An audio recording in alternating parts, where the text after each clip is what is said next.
নমস্কার বন্ধুরা, সন্দীপনের রান্নাঘরে সবাইকে স্বাগত। আজকে আমি বানাতে যাচ্ছি অন্যতম বাঙালির একটা ট্র্যাডিশনাল ডিশ কচুরলতি চিংড়ি মাছ দিয়ে। তো দেখো তার আগে আমি কি করে নিয়েছি। তো নরমালি কচুরলতি কেটে নিয়েছি, পেঁয়াজ, কাঁচা লঙ্কা, চিংড়ি মাছ নুন হলুদ দিয়ে মাখিয়ে নিয়েছি। এবার কড়াইতে তেল দিয়ে আমি চিংড়ি মাছটাকে ভেজে নেব। তো প্রথমে চিংড়ি মাছটাকে ভালো করে ভেজে নেব।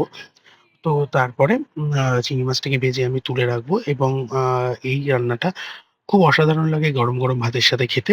তো ওই তেলের মধ্যেই আমি কালো জিরে ফোড়ন দিয়ে আমি পেঁয়াজ কুচি দিয়ে দেবো। তো দেখো পেঁয়াজ কুচিগুলোকে বেশ লাল, লাল করে ভেজে নেবো। তো আমি পেঁয়াজ কুচি দিয়ে দিয়েছি। তো এইভাবে কচুলতি রান্না করে খেলে প্রচণ্ড সুস্বাদু হয়। তো যারা খাননি তারা অবশ্যই ট্রাই করে দেখবেন। বেশ ভালো লাগে গরম, গরম ভাতের সাথে খেতে। এরপর পেঁয়াজ বেশ ভাজা, ভাজা হয়ে আসলে আমি কাঁচা লঙ্কার কচুরলতিটা দিয়ে আমি তার মধ্যে দিয়ে দেবো পরিমাণ মতো নুন আর হলুদ।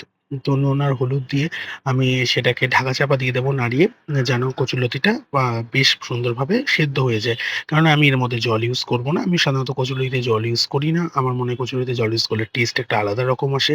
তো আমি ঢাকা চাপা দিয়ে গ্যাস আস্তে করে আমি সুন্দরভাবে এরকম আস্তে ধীরে কচুরলতি রান্না করি। তো বেশ কচুরলতিগুলো বেশ আ 80% সেদ্ধ হয়ে গেছে। এরপরে আমি যে চিংড়ি মাছগুলো ভেজে রেখেছিলাম সেটা দিয়ে ভালো করে নাড়াচাড়া দিয়ে আমি আবার কিছুক্ষণের জন্য ঢেকে দেবো। তো এইভাবে ঢাকা চাপা দিয়ে আস্তে, আস্তে গ্যাস আস্তে করে দিয়ে এইভাবে করতে হবে। এবার কিছুক্ষণ পরে দেখো কচুরলতিও বেশ সেদ্ধ হয়ে গেছে এবং চিংড়ি মাছগুলো বেশ সুন্দরভাবে মিশে গেছে। তো আমি এইভাবে বানিয়ে আপনারা যদি খান খুব সুন্দর লাগবে খেতে গরম, গরম ভাতের সাথে। একবার ট্রাই করে দেখবেন। এটা বেশ দিদিমা আর যারা আমাদের দিদা ছিলেন, ঠাকুমা ছিলেন, তো তারা এই জিনিসগুলোকে খুব সুন্দর বানাতেন। তো আমার তৈরি হয়ে গেছে কচুরলতি চিংড়ি মাছ দিয়ে। এটা বাঙালির ট্র্যাডিশনাল একটা ডিশ।